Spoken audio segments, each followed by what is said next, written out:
Hello students, आप सभी का स्वागत है उदित फार्मेसी के इस यूट्यूब चैनल पे। तो एक बार हम फिर से हाजिर हैं फिजिक्स का एक नया चैप्टर को लेके।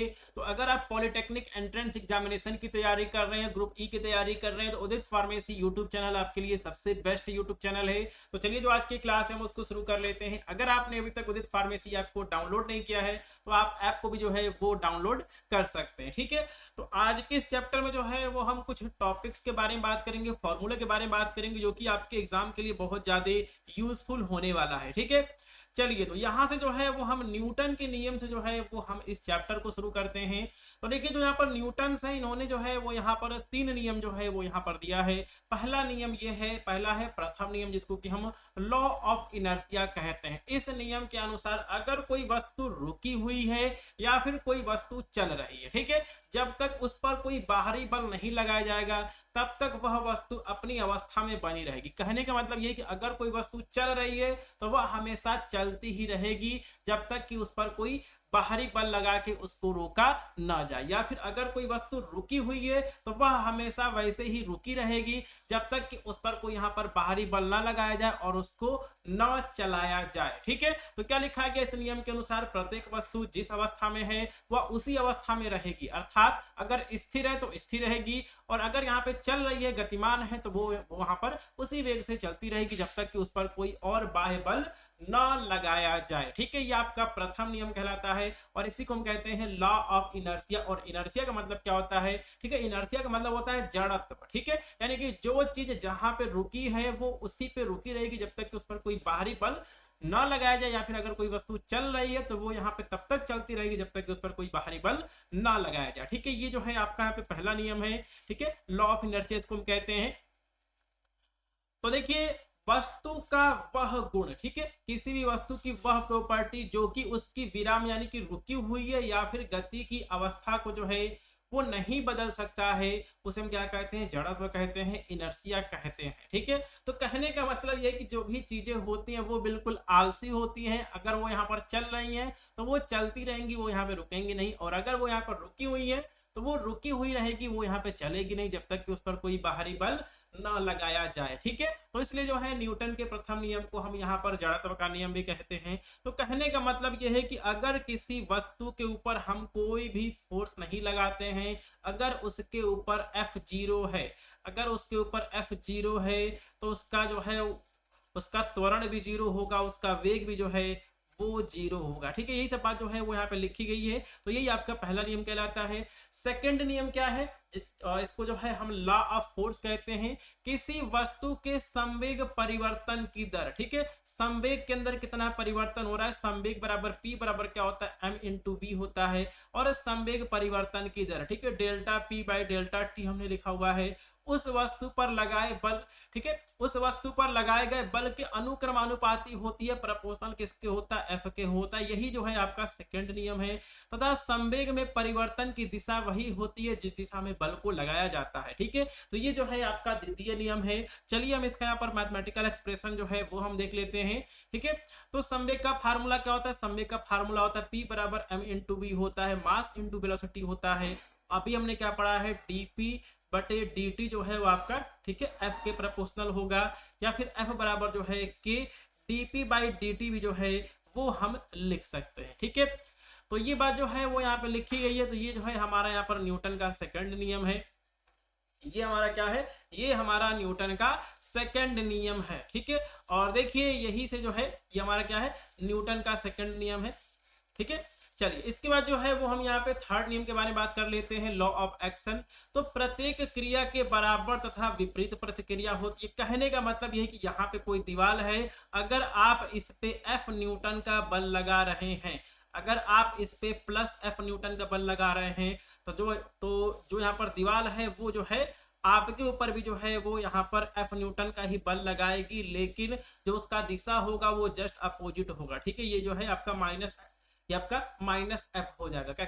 ठीक है, तो कहने का मतलब ये कि अगर आप किसी वस्तु पर बल लगा रहे हैं, ठीक है, आप यहाँ पे जो है आप यहाँ पर इस डायरेक्शन में बल लगा रहे हैं, तो वो वस्तु भी जो है इसके जस्ट अपोजिट डायरेक्शन में आपके ऊपर सेम अमाउंट का जो है वो बल लगाएगी। यही जो है आपका, ठीक है, तृतीय नियम है। ठीक है, चलिए, तो देखिए अगर आप डी फार्मा एंट्रेंस एग्जामिनेशन की तैयारी करना चाहते हैं तो आप उदित फार्मेसी ऐप को प्ले स्टोर से डाउनलोड कर सकते हैं। मात्र 499 में जो है आपको फिजिक्स केमिस्ट्री बायोलॉजी तीनों सब्जेक्ट की डिटेल से आपको क्लासेज देखने को मिल जाएंगी पूरे कोर्स में, ठीक है। तो इसके लिए जो है आपको उदित फार्मेसी ऐप को प्ले स्टोर से डाउनलोड कर लेना है। चलिए तो हम यहाँ पे कुछ फार्मूलों के बारे में डिस्कस कर लेते हैं जिनसे कि जो है वो हमेशा से क्वेश्चन बनता रहता है। पहला फार्मूला है F बराबर m इंटू ए। एम क्या है? एम है द्रव्यमान, ए क्या? ए है आपका त्वरण यानी कि एक्सेलरेशन, ठीक है। बल का एम के पद्धति में मात्रक क्या होता है? न्यूटन होता है। F बराबर m इंटू ए बराबर क्या है? इसका मात्रक क्या होता है? न्यूटन होता है, ठीक है। और इसका सीजीएस पद्धति में क्या होता है? मात्रक जो है वो आपका डाइन होता है। ये बात जो है आपको याद रखनी है, ठीक है। 1 न्यूटन बराबर जो है आपका 10 की पावर 5 डाइन होता है, ये भी जो है आपको याद रखना है, ठीक है। अब देखिए क्या है कि F बराबर जो है यहाँ पर एक और फार्मूला निकाला गया है एम वी माइनस यू बटे टी भी जो है वो यहाँ पर एक फार्मूला निकाला गया है, क्योंकि V बराबर क्या होता है? U प्लस ए टी होता है। ए टी बराबर क्या हो जाएगा? V माइनस यू हो जाएगा। तो A बराबर क्या हो जाएगा? V माइनस यू बटे टी हो जाएगा। वही चीज जो है वो यहाँ पर एक जगह लिख दी गई है। तो ये फार्मूला जो है हमको मिल गया है, ठीक है। उसके बाद क्या है? आवेग है। आवेग का फार्मूला क्या होता है? I बराबर जो है F इंटू टी दिया गया है और यहाँ पे I बराबर जो है एम वी माइनस यू जो है वो लिखा गया। तो ये सभी फार्मूले जो है आपको याद करने पड़ेंगे। अब इसके बाद जो है वो हम यहाँ पर डिस्कस कर ले रहे हैं किसके बारे में?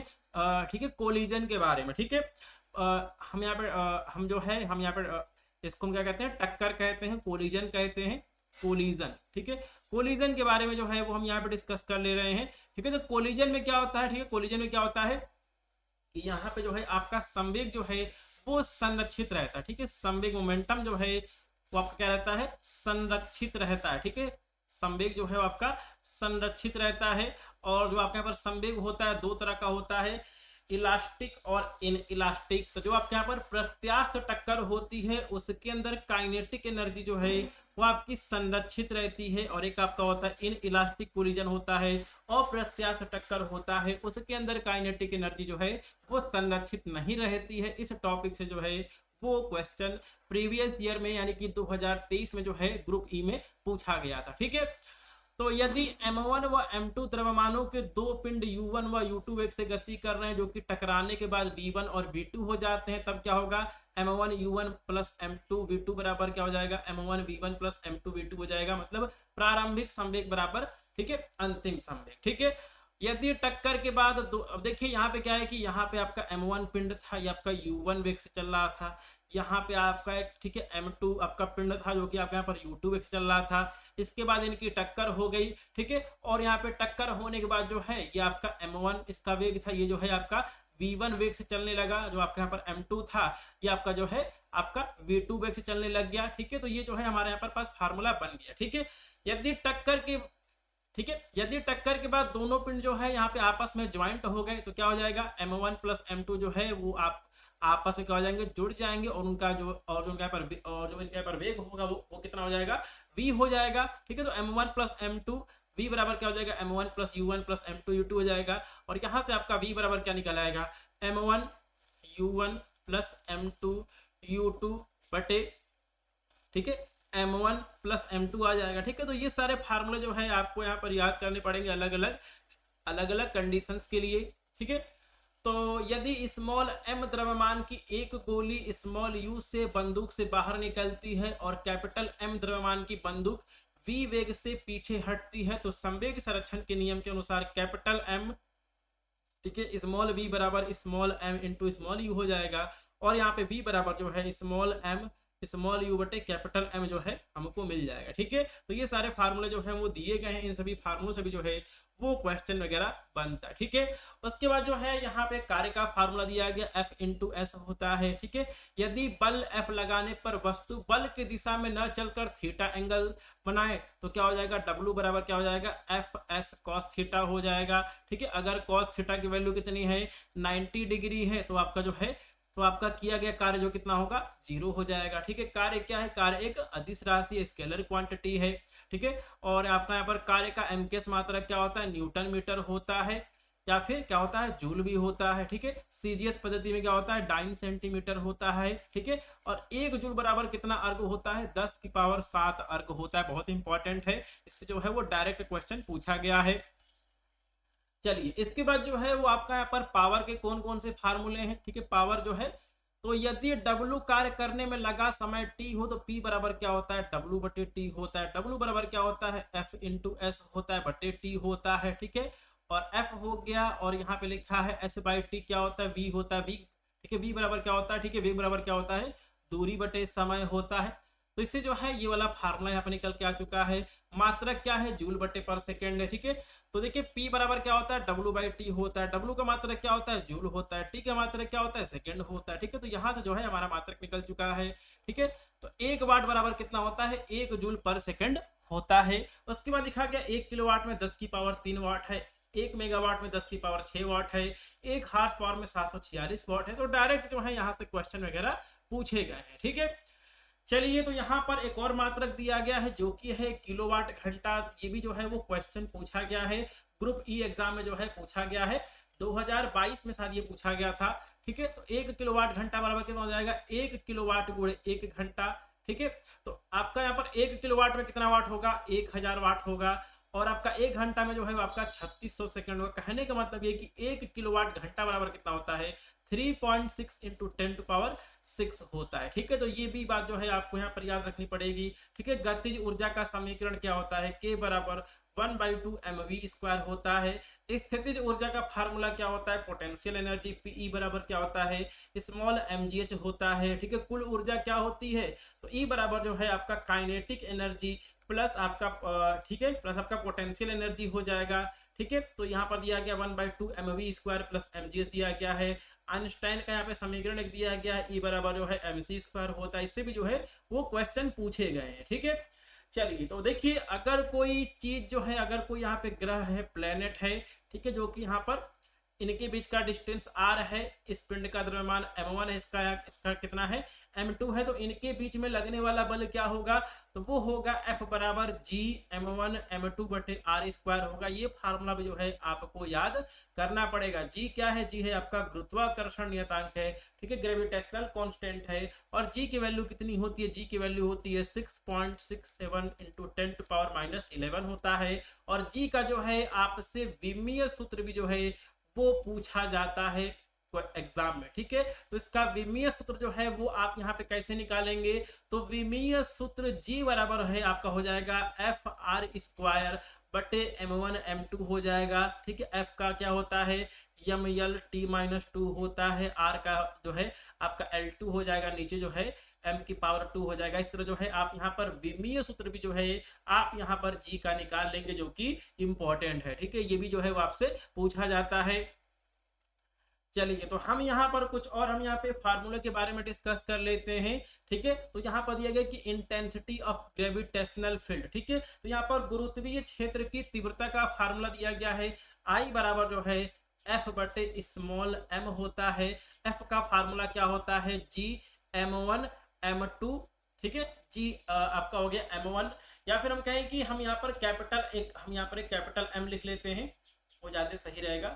एक पिंड का द्रव्यमान जो है आपका कैपिटल M है और एक का स्मॉल m है, ठीक है। तो हमने यहाँ पर कैपिटल M लिख दिया, स्मॉल m लिख दिया है, ठीक है, बटे r² हो जाएगा बटे स्मॉल m हो जाएगा। तो एक स्मॉल m से जो है आपका कैंसिल हो जाएगा, तो आपके पास बचेगा कैपिटल G कैपिटल M बटे r² जो है ये हमारा यहाँ पर, ठीक है, गुरुत्वीय क्षेत्र की तीव्रता का हमारे पास फार्मूला बच जाएगा, ठीक है। उसके बाद जो है यहाँ पर गुरुत्वीय विभव, ठीक है, ग्रेविटेशनल पोटेंशियल का फार्मूला दिया गया है V बराबर माइनस कैपिटल G बटे M जो है वो लिखा गया। इसका मात्रक भी जो है वो यहाँ पर दिया गया है जूल पर केजी जो है इसका मात्रक होता है, ठीक है।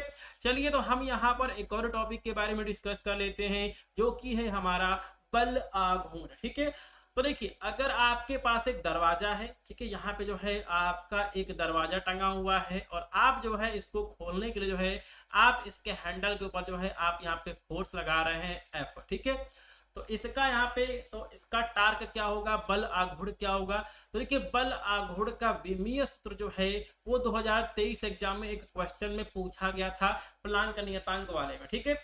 तो इसको जो है वो हम यहाँ पे टाउ से लिखते हैं और इसका फार्मूला क्या होता है, इसका फार्मूला होता है एफ और बिंदु ओ से बल की लंबवत दूरी। ठीक है, तो कहने का मतलब ये कि अगर हमको यहाँ पर टार्क निकालना है तो हमको परपेंडिकुलर डिस्टेंस जो है, हमें लंबवत दूरी जो है वो हमें लेना पड़ेगा। तो F इंटू डी भी जो है इसको लिखा जाता है। ठीक है, तो यहाँ पे लिखा गया है R, इसके जगह जो है हम कभी कभी जो है डी भी लिख देते हैं, जो कि आपका लंबवत दूरी होता है। ठीक है, और इसका मात्रक क्या होता है, न्यूटन मीटर होता है। एफ का मात्रक हो जाएगा न्यूटन हो जाएगा, और जो आपका आर है यानी कि जो आपका डिस्टेंस, इसका मात्रक क्या हो जाएगा, डी हो जाएगा, न्यूटन मीटर हो जाएगा। और इसका विमीय सूत्र जो है ml/t-2 हो जाएगा, जो कि आपका ऊर्जा यानी कि कार्य के मात्रक कार्य के विमीय सूत्र के बराबर होता है।